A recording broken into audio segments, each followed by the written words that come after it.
did you ever watch The Simpsons? There's Dr. Nick and he goes, "Hi, everybody." Hi, everybody. "Hi, Dr. Chris." Fantastic. Serious now.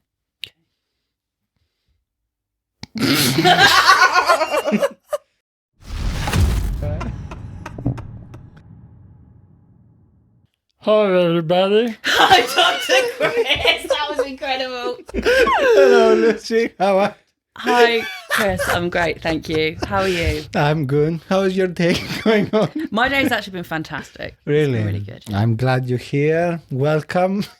Thank you. You have a beautiful home. No, it's I my like your studio. pets. My what? Your pets. You mean the flies that got in? Yeah. Well, we are dusting the place out. It's environmentally friendly. I Of like course. it. Just allowing nature into your space. You can unleash that bat next to you to scare them off. Yeah, Who drew that? internet. A Japanese art manga okay. artist. I thought you were going to say you Yeah. drew it and I was going to be really impressed, but No, I drew this one. there's nothing there. I know that without even looking, there's nothing there. Thank you. Well, we can see on the video later, so it will be amazing. I would have noticed that you have like ADHD. Yeah. HD. So you are really high definition. You are high Is it definition. high HD or HT? ADHD. What did I say? ADHD.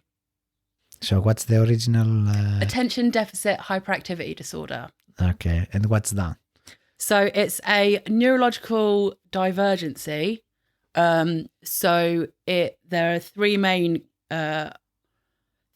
features of it, which is inattentiveness, impulsivity, and hyperactivity.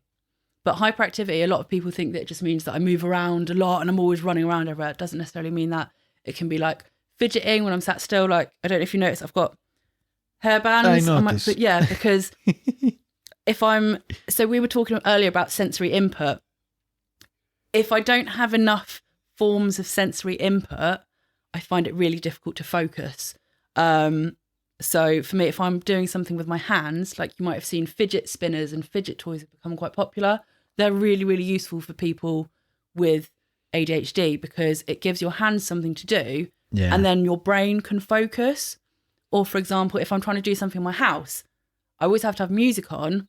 Otherwise, I'll just like stand and spin around in circles because I can't. It's So anyway, going back to what it actually is. This is going to happen a lot, by the way. We're going to do a lot of jumping around. Yeah, I noticed that. That's why I said it. Yeah.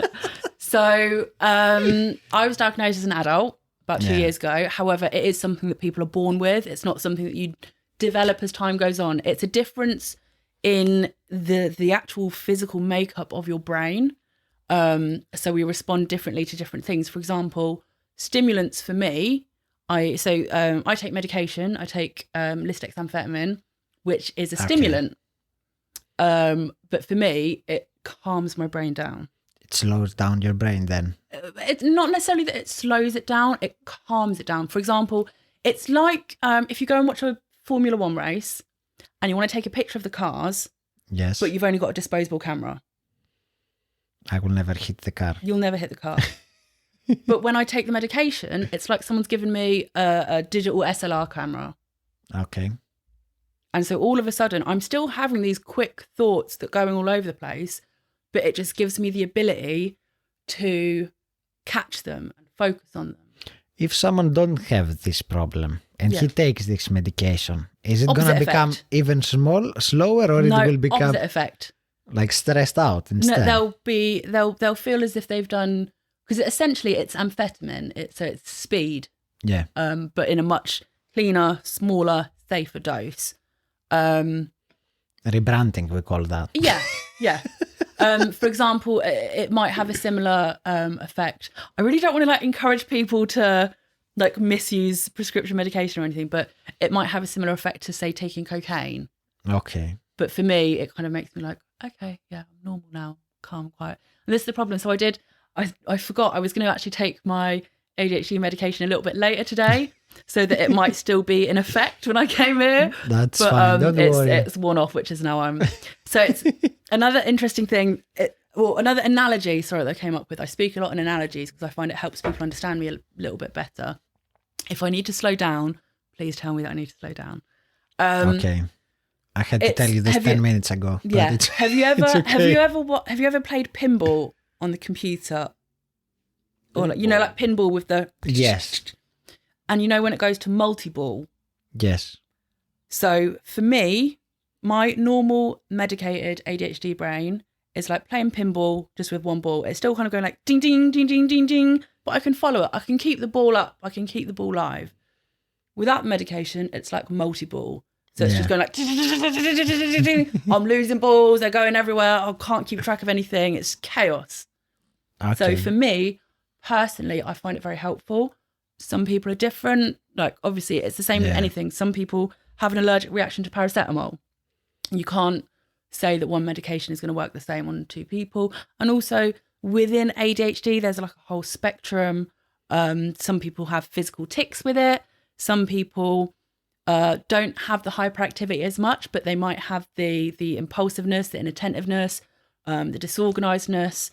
And I know there's a lot at the moment in the media about there was a really damaging story where a psychiatrist from America, I think he was, diagnosed Prince Harry with ADHD from having watched him in interviews, which is completely inaccurate. However, it's then led to a lot of people being like, wow, people that say they have ADHD, it's just attention seeking, because there's so much there's such a lack of understanding about it as a disorder. People think it's just naughty kids, a label for naughty kids, and it's an excuse for them to get away with bad behavior. But when you look at the evidence and the science behind it, people's brains are wired up differently. At one point, so I was going to write a book about being diagnosed. Really? Yeah. I wrote a few chapters. How would you name the book? It was going to be called Must Try Harder. Must Try Harder? Yeah, because a common comment in all of my school reports was must try harder. Because it was this constant thought that, because I was a very intelligent child, I was far ahead of my peers all the way through primary school, up until about GCSE level, where unfortunately, because through primary school and the first few years of secondary school, I'd relied on common sense, what I already knew, and being able to figure it out. I wasn't actually paying attention in lessons. Yeah. So I didn't build up that base foundation knowledge that I then needed to exceed past a certain level. So all of a sudden, all these teachers that had these high hopes of A stars across the board for me were like, she's lazy. Yeah. We know that she's better than this. We know that she's capable of doing this. She just needs to try harder. And I'm sat there thinking, I am trying. I'm doing my best. I just don't. Did you have a difficulty to focus? Oh, yeah. Study, basically. Even I was looking through a few months back, because my parents, bless them, they kept all my old school reports. School reports from when I was like 5-6 years old.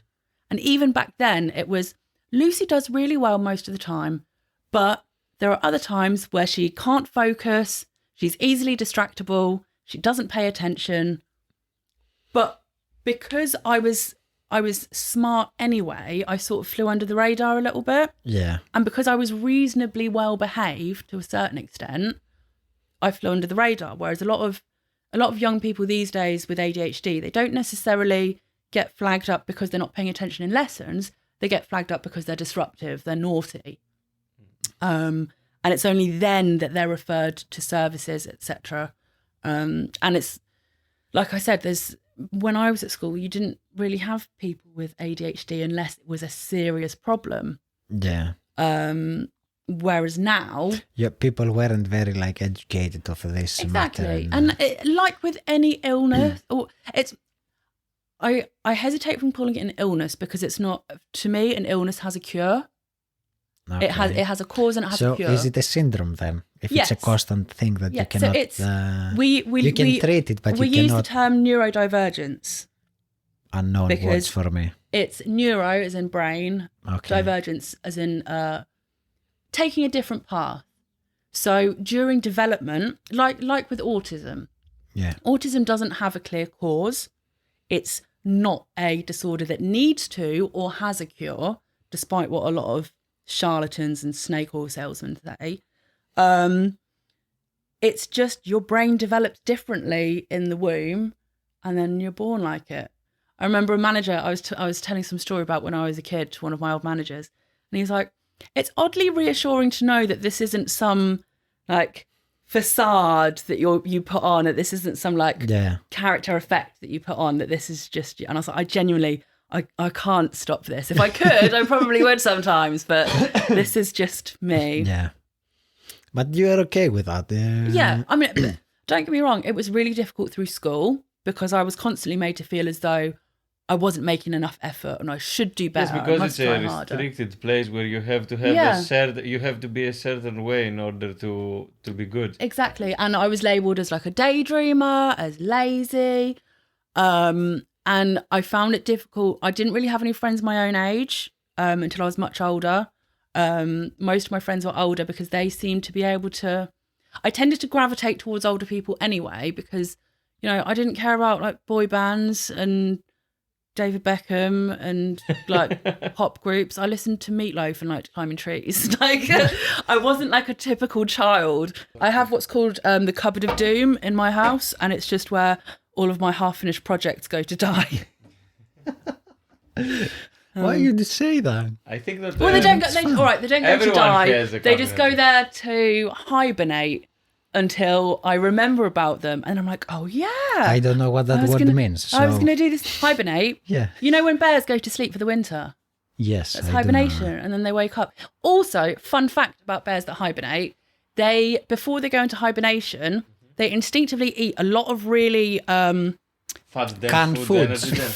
Fat, dense food, and they create internally like a bung, because obviously they go to sleep for like 3-4 months. They can't, but also they can't wake up to go to the toilet because they have to be in a deep sleep. So they force themselves to be constipated to the point where they're not going to poo for 3 months, and they do this completely instinctively.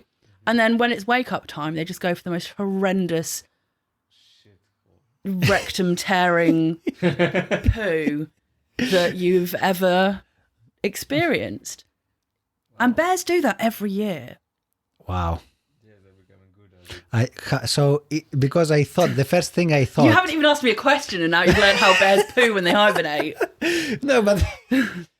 Now I have a lot of questions now, though. Shoot, even if I don't know the answer, I'll make it up and I'll sound that confident that you'll believe me. No, but I thought that bears will be very hungry. That was my first thought when someone wake up. I mean, they are. Yes, but first they go to shit. Yeah. So then they have this is the best feeling, and then eating is the second best. Why nobody uses the phrase that's hibernation shit? I think they should. Yes, because... I think it's because not a lot of people know about it. And I think it's a really interesting fact. You know, bears, without any scientific, biological knowledge about the internal workings of their own bowels, they know that before they go for the big sleep, they have to eat loads of really fatty food, and then they have to eat loads of stuff that's going to make them really constipated so that they don't poo for however many months bears hibernate for. So if I prepare myself, will I be able to do that? Unlikely, because your digestive system is very, very different to that of a bear. Yes, and have you seen what a bear looks like? Their colon is like your head. 3 times your head, probably. Yeah. Yes, but so they don't eat that often. I mean, in the wild, no, they wouldn't. They don't tend to eat that often. Like with most big predators, they'll eat big meal once and then a day, once every few days. Like lions, they have like a big meal, like maybe like once a week. Really? Ooh. And then they just digest. Even domestic cats, in theory, they shouldn't be fed every day. I think you put the food on the side and they just decide when they will eat cats. But most people will feed their cats twice a day. Or maybe they feed their cats wet food once a day and then they have... How can you force your cat to eat, though? Because cats have been... Wait, that's very interesting. Cats have been domesticated to the point where they're like, food, eat. Because, well, I don't know whether it's domesticated or because they still have that instinctive thing of, there's food there. I don't know when I'm going to next be able to hunt. Yeah. So I'm going to eat the food. So you know what? It's like if you fed a lion, if you put a gazelle carcass in front of a lion every day, I'm probably going to eat every day and get really fat and bloated. So if you have a cat, is it the best thing to do like once per 2 days to put food in different places in the house so they will have to find it? So this is the thing. I mean, you're laughing. However, in terms of if you want to make a really good interactive, like I can't remember the word, but it's like if you want to make English, it's not your first language. If you want to make an environment for your cat that's stimulating, especially if it's a house cat, and obviously there's a big argument that, you know, cats that are allowed outside are ruining wildlife. Anyway, that's another argument that I'm sort of on both sides of for various reasons. You should be making an environment for any animal that you're responsible for. You should be making an environment for them that is fun and stimulating and exciting. And that means like hiding little bits of snacks for them or putting their food in a different place. Animals like routine to a certain extent, but they need stimulating. So they're like people. People need stimulation. If you ate a slice of white bread every 4 hours for a week. Yes, sliced bread is a boring food though. If I eat have you like ever a eaten steak cat food? Every day. Because I have, and it's vile. Yes, but you're not a cat. You cannot know. When I first had a cat, I tried eating some cat food. It was disgusting. And I promised I would never feed him cat food again. So he just used to eat what I ate. And we'd just have like fried fish, potatoes and broccoli with plenty of butter, and he'd eat it all up fine. And Yes, there's nothing wrong with I that. don't eat broccoli. So I might like cat I forgot food. that you're new to vegetables. I'm not new. I invented an animal old. once. It's called a crocodile, and it's a crocodile with the head of a broccoli. That's great. Thank you. Do you have the picture as They well? are both green. I don't have the picture with me, but I drew it on my friend's bedroom wall when I was 14. Lucy, she's a very good artist actually. Set up an Instagram page for it. Really? Yeah. Follow Follow me on Instagram, Buckingham Council Palace. I will. Well, you can send me and I can put it on the description. Link in the description, you know. So, wait, but... Do you like the name, Last by the way, time- Buckingham Council Palace, instead of Buckingham Palace? It's a council flat. Yes, I like it. Most of the people think Buckingham Palace. When I say to them Buckingham, they think like the palace. Yeah. So when I tell to them like I go to Buckingham every day, and everybody's like, "Why?" What? Genuinely, when I was a What kid, people- so I lived in Buckingham for 20 years before I moved out, and the amount of times I said, "Oh, I live in Buckingham," and people go, "What? Like the palace?" Yes, I live in Buckingham Palace. Wait a minute. People from England. People from England genuinely say that. They think it's Oh, they do? hilarious. Oh, it's like it's a joke. I think They- I hope it's as a joke. I think a lot of because- people because don't know. Because if it's not a joke, I have less faith in the school system than I did already.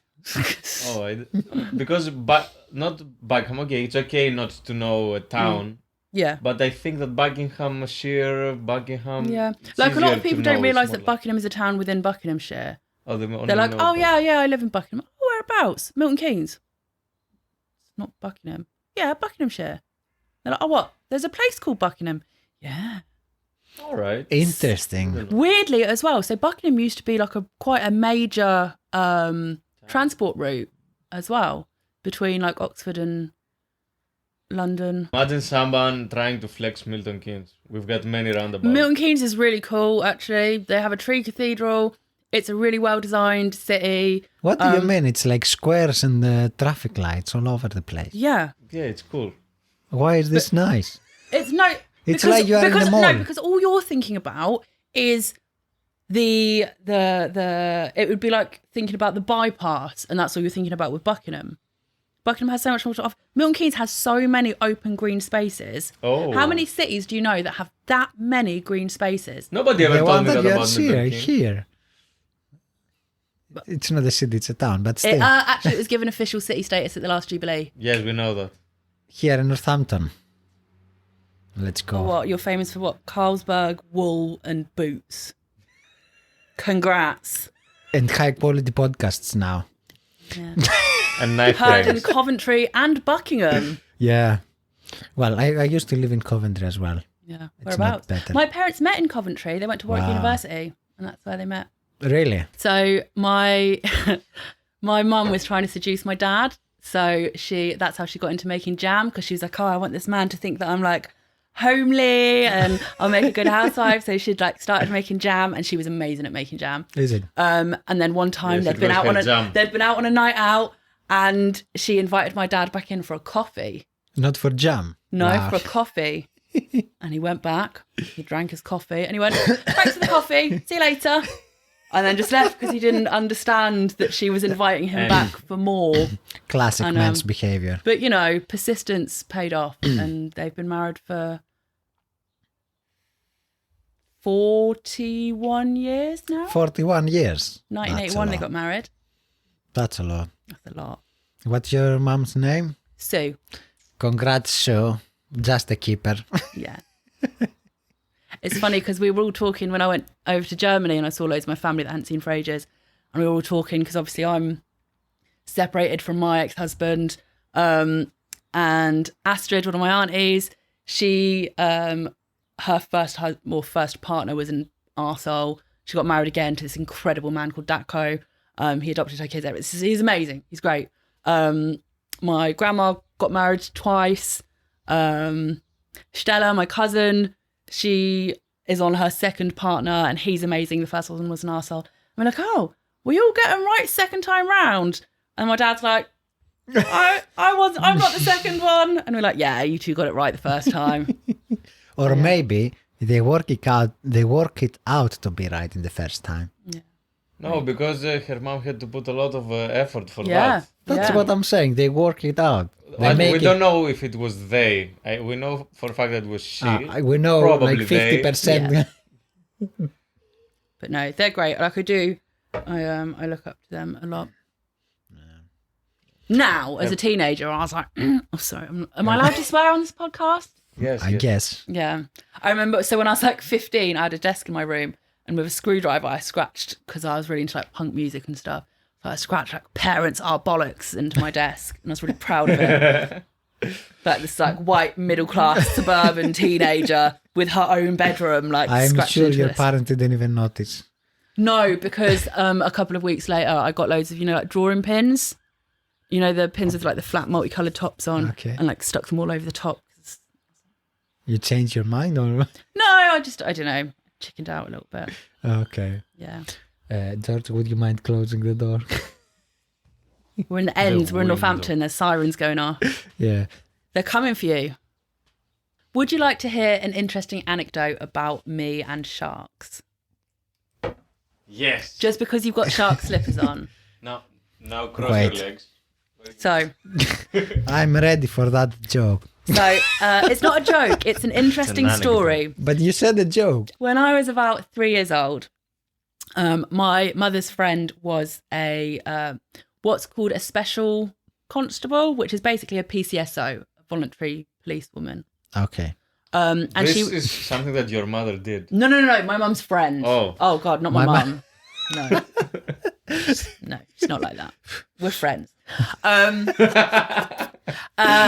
she had been doing her rounds with a female colleague of hers, and they'd stopped it because they were in Buckingham, so they stopped in at my mum's for a cup of tea.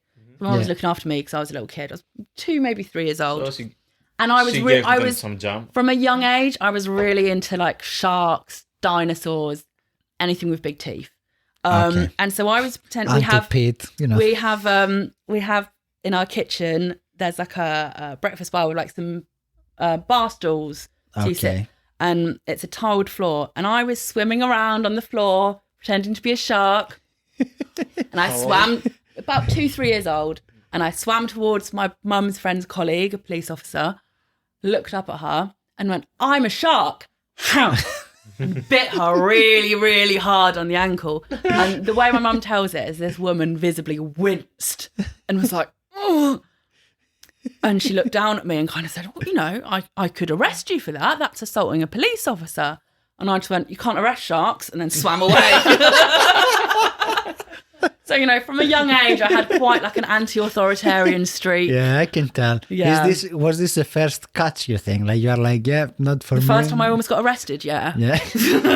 But the thing is, you can't arrest sharks. You can't put handcuffs on them. That was a really specific smart information to know, yes. Yeah. You cannot arrest them because you cannot put the handcuffs. Yeah, They just fall off. But that would be a great excuse as well. Yeah. Sorry, officer, you can't arrest me. I'm a shark. Yeah. But I don't think it would fly now as an adult.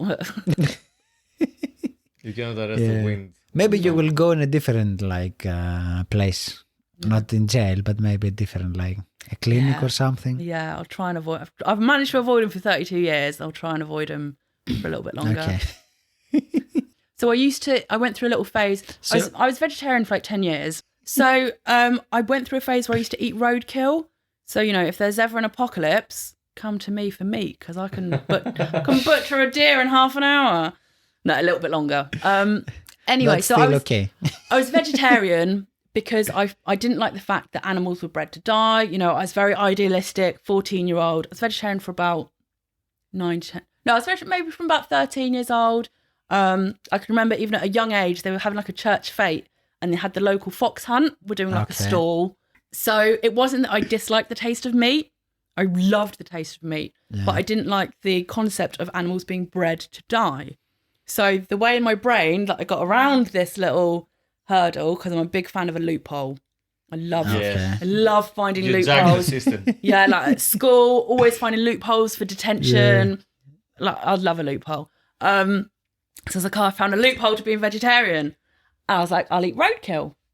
Because then it's lived the freest, most amazing life that it can. It hasn't been killed on purpose. It's been killed accidentally. And I this can way, enjoy my meat. I can maintain respect for the animal by making it sure that its carcass doesn't go to waste and make a delicious meal. So if I accidentally shoot a bird, would you eat it? You've shot it. That doesn't sound like an accident. If you hit it with your car, there wouldn't be much left of your car. But... I have a question. Yes, we are on, let's say, on the fields. Yes, and I'm aiming a deer that is in front of me. But my aim is so bad that I hit the deer next to it. No, because you've still aimed a weapon with intent to kill an animal. Yes, but I hit the wrong animal. It's an accident. Doesn't matter. But that's a loophole. That can work. I don't know if it's a good enough loophole. That's cheating. It's not a loophole. I would say that's a snag rather than a loophole. Okay, what if I hit a different animal instead of a deer? It depends how hungry I was. Okay, so my morals decrease with the amount of how hungry I am. Okay, what if, let's say, I live in not in a farm, yes? Yeah. And I have axes and stuff like this. And I walk around with my axe because I want to chop out some trees. And then I get mad for something and I throw the axe down. 100%. And I kill an animal accidentally. Yeah, absolutely fine. No problem. No problem. Okay. But make a funeral for the poor Yeah. I have to say some good words. Back to the original point of the roadkill story was, so... the first few times I had roadkill was just muntjac. Yeah. Delicious. And then I saw this fox get hit outside my house.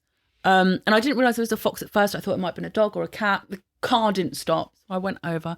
So, it's this poor little fox. Yeah, definitely dead. I was like, Is it delicious? Better pick it up and see what it tastes like. Not nice. Okay. In a pinch, if I was starving, I'd eat one. But I think the trick with fox is you probably have to stew it for a while because it's a very metallic, irony taste. Because obviously it's a predator. But we already know what animals are delicious and what are not. Yeah. Because we eat them. Yeah. So those that we don't eat them as much, and this is the thing, delicious. Most of the animals that taste nicest are vegetarians. So if you want to make yourself unattractive to cannibals, eat meat. That's my whole thing. Yeah. That's why I don't eat. Stay away from cannibals. Yeah. You never know when you're going to find a cannibal, though. Look at Jeffrey Dahmer. You never know he's been dead for 30 years. Yeah, but his victims weren't traveling through Papua New Guinea, which is one of the few remaining countries where active cannibalism is still a thing.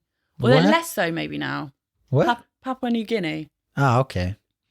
That might be really out of date knowledge, by the way. If I say stuff that's offensive and out of date, I'm really sorry. But my brain remembers things differently. Don't worry. And sometimes it mixes things up completely. So this podcast is factual 100%. Don't worry.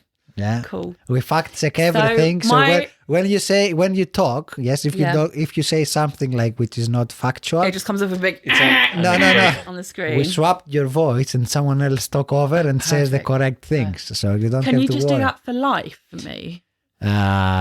Don't have enough time for that. So- I don't have, not I don't have enough time. I don't have much time because So it will be there's very a thing that time-consuming. my dad calls, which is the Draper Smartass gene, because all of the people on my dad's side of the family, all very intelligent, but they love a fact. And we also have a bullshit gene, where if we don't Okay. know the answer, we'll just make something up vaguely believable, but just say it with such confidence that everyone around you believes Yeah. it. Trust me, And, engineers. This, Yeah, and I did this But with a this friend of do a lot mine, of with a people. friend of mine, Jodie Lee, and I did it with her for years. But this is like And- gaslighting.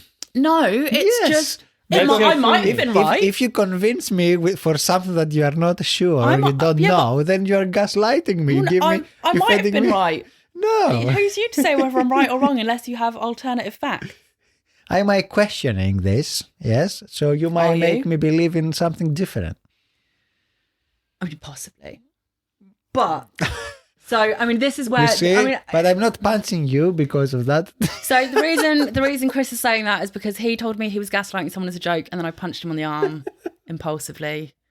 But anyway, you were deliberately gaslighting. All I was doing was trying to maintain my position as a font of all knowledge. Why is this different though? It is. Why? Is this one of your loopholes? Yes. You see? Yes. And so a friend of mine, Jodie Lee, came in, and she's like, "Oh, I've fallen out with so and so. I was telling them that thing you told me. I can't remember the details. I was telling them that thing you told me, blah, blah, blah, and they said it's wrong. And I said, no, Lucy Draper told me it has to be true. And they said you were lying. And I was like, about that, I might have made that up.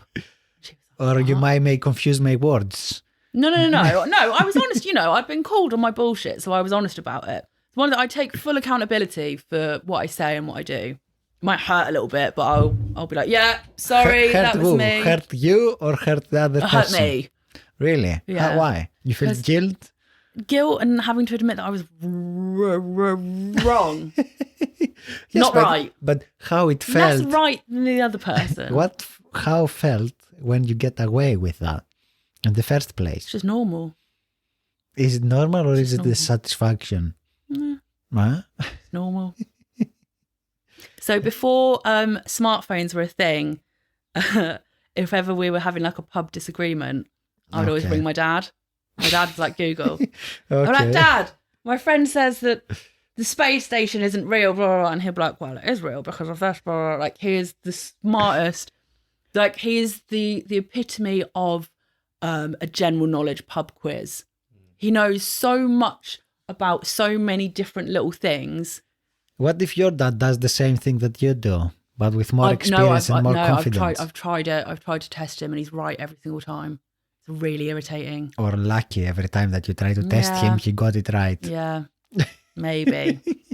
But it's nice. Yeah. You will Yes, but never he still know. couldn't tell your mom's intention. No. Yeah, so you see, that's what I'm saying. Like He's some- developed. Nobody's perfect. That was 41 years ago. Got to give the man a bit of credit. Of course. So he learned something from your mom. Yes. Maybe that's when he starts getting up Yeah. quicker. Maybe that's when he was like, I need to be on my game. I need to wise up a little bit. What other opportunities might I have missed? Yeah. Yeah. Can you imagine? Anyway, And after that, you're gonna have trouble with this one. Oh, now I've got to get up some more. let's address the shark in the room. Yes. No, it normally sorry, I thought it's we the elephant in the room, but Oh, you are a thank little you for shark. explaining the joke. Okay. And ruining it. Oh, I I thought. ruined the joke now. Oh my god. It's fine. You can edit it out, Chris. We'll pretend it never happened. Okay, let's address the shark in the room there. Yes. How come, or people will have a lot of questions with your, let's say, clothes selection. Yeah. They might think that you pick them on purpose Yeah. for the day. So And they're right. yes, I mean, in terms of I picked clothes to put on my body so I wouldn't show up naked. Yes, they're right. yes. But what about the? Because I don't think YouTube allow full frontal nudity. No, not anymore. I think But what about the... Find a loophole. I will try. Yeah. I can't promise much, but I can try. Cool. Yeah. Or we'll be broadcasting on a very different type of platform. Yes, that's true. Not yet. But No. but Or with maybe. the split That's version. the late night edition. What's your parody of reality? What could we call it? The parody of nudity, because you will the still parody be of with- nudity. You will be still Or- The wearing nudity of slippers. reality. The nudity of reality, yeah. Tonight on the nudity of reality. Yeah. With I don't know. Does that work on these microphones? Does it make my voice go really sultry? And I can't do it. basically, if I you told you this would be chaos. if you scream close, it will be pain in their ears. That will be very bad. What bird did you imitate Be- now? be- That was a macaw. because I have to. I can do a rooster as well. That was You great. don't have to. Actually, when you do that type of voices, you have to go far. Oh. And that's actually really good. Thanks. I can do animals. It's another one of my little skills. Really, which one is your favorite? I can do quite a good horse. Okay. Really. I was talking about the choice of clothes you Yes, picked sorry. for today. The choice of clothes. So I And mean, the hairstyle. yeah. I mean, I was actually going to dye my hair specially for this, but What colors were you thinking? I was just going to refresh. So green at the front, light kind of. So my roots are naturally ginger because I am ginger. So I tend to do them orange, and then I was going to go at the front like an apple green, go into more of an alpine blue green at the bottom, Okay. and then at the top, orange fading to pink, a little bit of purple at the bottom, which is what this was originally, but it's just faded out over yeah, I time. remember that being that way. Yeah. So interestingly, because I've bleached my hair so many times, because so ginger hair is very, very strong. Okay. We don't have a lot of hairs on our head, but it's quite coarse, strong hair. I bleached I used to bleach the absolute living daylights out of my hair, and it still never snapped or went brittle. So when you bleach hair, it becomes more porous. Okay. So it takes on colour really easily, but it also can't lock it in place. So I'll dye my hair, and for the first week, it looks fantastic, and then it all just bleeds out because it won't hold on to the hair. Okay. But blue colours, I'm so sorry. Kailichka Betsvega. That's what they say in Lithuania. It means Let's like a pig but Betsvega. healthy. Kailichka Kailichka? Betsvega. Kailichka Betsvega. Yeah. It sounds like a Lithuanian model's name. Yeah. Yeah, it could Like a be. pig but healthy. I could date a I girl love with that, that. name. Love that. Yeah. Kailichka Betsvega. Should we start introducing your imaginary girlfriend as Kailichka Betsvega? We could. Yeah. I met Chris's girlfriend the other day, Kailichka. She's beautiful. 6 foot, Stunning. 6'2". Yeah. Back to your hair. So, back to my hair. Boogie boarding. Yeah. I've never been boogie boarding, but I don't think I've got the balance for it. So, interestingly, with ADHD, a very common feature is hypermobility. And there's some scientific theories that believe that the elasticity of connective tissues in the brain, Okay. the increased elasticity of connective tissues of the brains of people with ADHD may be linked to increased elasticity of things like ligaments in people with hypermobility, because there's a strong correlation between, not all people with hypermobility have ADHD, but a lot of people with ADHD have hypermobility. Okay. So there are some research pathways that are looking into that kind of at the moment. So I see. back to hair colour. Oh no, so the reason why I got onto that is because you said about boogie boarding, and I was thinking like, oh, I'd love to go boogie boarding. My balance is really bad because my ankles are really like wibbly wobbly because all my ligaments are stretched out from where I've gone over my ankle so many times. You're looking at your watch. So I'd be really bad at boogie boarding because I've got no balance, because I always overbalance on my ankles, so I'm not very good at standing up and balancing, so I just fall over. That's why I got into the subject of it. Back to my hair colour. So, Every time I watch my watch, I You take a start look at speaking my faster. Because I want to get all the information out of my brain. It's so funny. I noticed in the first time, and I'm like, let me check it out. And every time I go like, I'm not taking my time. You're gonna need to put like subtitles on this because people aren't gonna be able to understand me. I think they put, but definitely someone will have to be focused to understand. Yeah. I think. So no one with ADHD is gonna watch this. Or maybe they might. Long story short. So my hair is where I've bleached it so many times, although it's still strong, it's very porous. So it takes on the colour and then it goes again within like a week because it can't retain it. But blue colour lasts a lot longer than warmer tones like red or orange. Okay. That was all I was going to say. I'm like, you know how babies can drink and breathe at the same. This is a fun fact for you. Babies, all children are born, all people are born with the ability to drink and breathe at the same time so that they can breastfeed without having to stop for air. But that's also, again, that's why you need to burp babies because sometimes it gets mixed up. And as they get older, as they stop breastfeeding, they lose the ability to drink and breathe at the same time. So never stop breastfeeding. No. I mean, that's an odd take. I think stop. I think maybe it's just a developmental thing, and after a certain age, you just lose the ability. I don't think if you carried on breastfeeding, because you're losing a skill. A lot of people do breastfeed until adulthood. Mainly men. This is a weird thing that I've noticed. You know, when you see all these stories about women that breastfeed really late, it's never a daughter. It's only ever a son. Oh my god! When have you ever read? That's really weird. When have you ever read a magazine article about a mother breastfeeding a daughter to a late stage? Never. Only ever a son. Probably girls don't need the ability to drink and breathe. No, because this is all the mother's choice, isn't it? It could be. Yes. It's the mother that chooses to stop breastfeeding, not the child. I was thinking something similar. Yes, Did I want to say? What about what if the kid is really upset? Some mothers may say kids get upset. My godson got upset because I wouldn't let him play with dog poo. What do you? You can't trust children being upset to be like, oh, okay, you must be right because you're upset. No, literally, my best friend, her children are my godchildren, she was having like a moment of crisis, of doubt. Oh, I don't know, like, am I like so and so is upset about this? They're always crying, they're upset.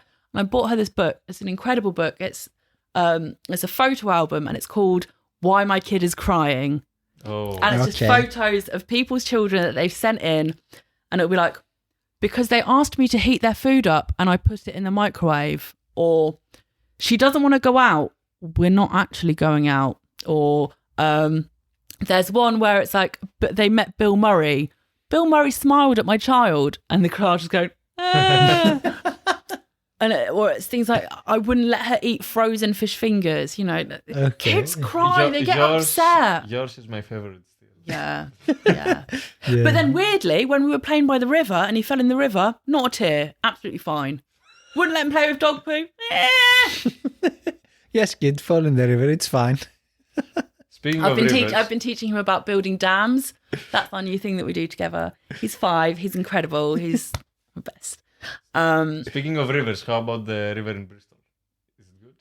It's not a river, it's seaside. Oh, sorry. It has a river, but I don't. Yeah. Nobody pays Avon. attention to the river when you have a seaside, like in Bath. It's an estuary. Is it the Avon or the Severn? Not sure.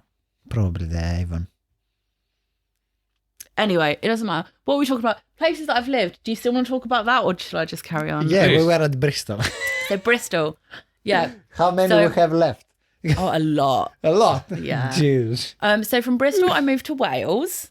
Wales? Newport. From there, I moved back to Buckingham with my parents for a bit. Let's and then, go. in July last year, I finally got my own place. The Buckingham Council Palace. Why did you call it peanuts? No, I said planet. Planet, I'm sure I you said called planet penis. and palace and it mixed together. That's interesting. The Buckingham Council Palace. Follow me on Instagram, please. Put it there. All 450 people of you. Yeah. I will put it on the comments. Yeah. Tell us a little bit about it. So I was on the council waiting list for about 10, 11 months. I was living on one of my best friend's sofas at the time, because lots of things going on. Which are really depressing. Really depressing. Yeah, this happens a lot. See, so this is an interesting thing. I'm just going to get serious for a minute. A lot of women are not diagnosed with ADHD till a later stage, but they might be diagnosed with emotionally unstable personality disorder instead. And it's because people with ADHD, they do not process, they find it difficult to process dopamine, which is your happy chemical, your reward chemical. They don't have as much of it, which is why we're impulsive, because we're seeking that short, sharp dopamine fix. So you tend to find a lot of women that are misdiagnosed with an emotionally unstable personality disorder because they're so up and down, and it's because they're depressed, but they have these bursts of energy from the ADHD, so it makes it seem like they're up and down, but actually they're just chaotic, sad. So yeah. So did you learn to balance this out now in your palace? With a combination of the medication, which I do find really helpful, walking. I walk a lot because I don't drive anymore. Yeah. But yeah, and I love walking now. I really, really love it. I find it so beneficial. So that's why you like Buckingham, because there are places to Yeah, go. because I can walk. And so I'm really into it. So when I was a kid, my dad always used to take us mushroom picking, not magic, legal. And we didn't thought the other one. I was just but your viewers might, I don't know what sort of people watch this show. They might be reprobates. Might be. Okay. They know a lot of things about your father already to know that. Yeah, So my dad's a very intelligent man, and he's also very self-sufficient. And so he knows about mushroom picking. We always used to go mushroom picking. And I have picked up that childhood love. Yeah. And I've started, getting really into mycology, which is the study of mushrooms or fungus. And I love it. And, you can find mushrooms any time of day, any time of year. It's not just an autumnal thing. Yeah. You get spring mushrooms, summer mushrooms, winter mushrooms. The mushroom risotto that I made today, which is why I was late, I found the mushrooms for that on Monday when I was walking back from work. And I was thinking, I wonder if there's any mushrooms growing in this field. And I found a load of fairy rings full of St. George's mushrooms, a little bit early, but yeah, fantastic. They're beautiful. So, nice, amazing. Since discovering a love for the outdoors, which I think is really important for people with ADHD, because it all comes down to sensory stuff. And when you're outside, there's visual, you're hearing things, you're seeing things, you're feeling things, you're smelling things.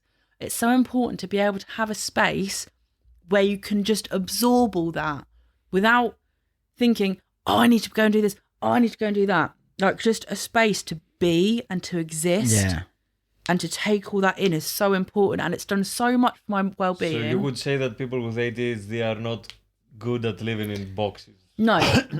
And I think this is why a lot of young people, especially young men or young boys who grow up maybe in a poorer socioeconomic status, they might live in a smaller house, they might not have a garden, they might not have these big open spaces, they're contained and they're just bouncing off the walls. Yeah. And that's why they're labelled as naughty kids or trouble kids, because they don't have that big open space where they can just be and just go blah. And this literally, like, with having my flaps, finally I have my own space, and because I can be creative, my brain can just go ding ding ding ding ding ding ding ding ding ding ding ding, and I can paint, or I can get a project out and I can start it and I can leave it on the side, and then I can go and cook some food. Go out and pick some mushrooms. Yeah, I can go out and pick, and I don't have someone be like, oh, you need to tidy that away, you need to do this, you need to do that. And so because I can be free, I can express myself, it means that I'm not trying to suppress it and it's just coming out uncontrolled. Yeah. Whereas before, and especially when I was younger, this is why I found it very difficult to make friends, because I was so restrained the whole time, having to be quiet and having to, that I would just blurt stuff out, and then I got labelled as like the weird kid. And I mean, I was weird, When I was, you wouldn't say that. So this is a funny anecdote. When I was obsessed with dragons from a young age. Loved dragons. Dragons are basically more powerful dinosaurs. Exactly. Love dragons. And I was like, finding it really struggling to make friends at school. Why didn't they like dragons? Well, when I was about 8 years old, I was like, you know what's great? Dragons. So I told everyone, so there's a park in Buckingham near where I lived called Chandos Park. Can you imagine other girls being like, so I think that Scott is into me and stuff. Girls, let's talk about dragons. So I told everyone in my class that I'd seen a dragon down Chandos Park, thinking that they were going to think I was the coolest person ever. And they were just That's normally how it goes. They were just like, dragons aren't real, you weirdo. And it backfired. Who would have thought that telling my peers I'd seen a real dragon in the park would backfire so horrendously? I haven't. The dragon backfired. Burned you down, the dragon. I got burned. I have a very interesting But you still love dragons. question. Yeah. How come a girl will pick to play rugby? Yes. So it has depressing start. Which we will not get into. I'm gonna briefly go into it because I do think it's important to highlight that, you know, people do have savage mental health struggles. I was really struggling with my mental health. This was before my diagnosis. I was in a relationship that wasn't right for me or my partner at the time. I was in a very turbulent situation. I was in a stressful situation and I was struggling. I was suicidal. And a very good friend of mine, Jenny Davis, shout out. We may have fallen out in the past, but I respect you and I love you now. We've reconciled recently. Really? Yeah. Really cool. Good choice. And she was playing rugby for Bletchley Rugby Club. Big up the dogs. Let's go. What's the name? The Bletchley Dogs. The Bletchley Dogs. Okay. And she was like, come to this rugby. We're having a rugby open day. It's called Inner Warrior, like trying to get more women involved in rugby. Yeah. So I'm like, I'd go along. And then she's like, I'm really sorry, I can't be there. Fuck. I'm sorry. I'm like, crap. I'm gonna have to go on my own. I don't know anyone there. I don't know anything about rugby really. So I turn up and they're like, oh, we're just gonna play a bit of touch, which is rugby but without proper tackling. And so this girl's coming towards me. She's got the rugby ball, and I just sort of panic and I just wrestle her to the ground. And I was like, oh, I'm really, really sorry. I'm sorry. And everyone's like, that was really good. Can you do that again? I was like, yeah. And then that Stim some energy out. Yeah, and do you know what? It's the great thing is for me about rugby as a team sport, there's a position for any type of body shape, any type of fitness level. You know, I'm big, I'm strong, but I'm slow. But you know, if you run into me, I'm not going anywhere. So, and this is the thing. So with rugby, you're also tall. Yeah, you have backs and you have forwards. The backs, very nimble, very agile. They'll run around people and dodge around people. And when they get given the ball, they're like, Shoo! And they'll go and score the tries. Yeah. But the forwards' job is to gain that ground and gain that stability. And, you know, they just grind through. And then when you've got that good tactical position, you send the ball out to the backs and they score with it. And that's a team try. You know, you won't get, oh, so-and-so scored the most points, so they're the best player on the team. No. You have the best forward and the best back. So it's the opposite of school. There's room for everyone. There's room. And this is what I love so much about rugby. There's room for everyone. And it's such a supportive, there's a lot of discipline. You know, you have to take people out so you can get your aggression out, get that anger out, but it has to be in a disciplined way. You know, you can't just push someone over or punch someone. You have to tackle them below nipple height. It has to be below nipple height for safety reasons. So you have to go into it with kind of a sense of discipline, and you're managing yourself. Kind of alerted. Yeah, you can't just be like violent willy-nilly. And then afterwards, the best thing is, you'll go to the pub. You're going, and you're shaking hands. Not even that, before you go off the pitch, you're shaking hands with all these girls that you've taken out and that have taken you out. And it's been a really violent, aggressive game. And you're like, oh, that tackle you made on me earlier, that was fantastic. You floored me. And you're congratulating each other. And it's such a positive, uplifting sport. And I fully if you're going through problems at school, or if your child is going through problems at school, get them into rugby. Because you get that anger. If you're angry at the world and you can't focus it, play rugby, because it gives no. I know you're laughing, but it gives you an outlet for that anger, but it teaches you to manage it in a controlled and positive way. So it's not like, oh, I'm angry, so I'm going to punch someone. It's like, oh, I'm angry, so I'm going to make a really good tackle. Yeah.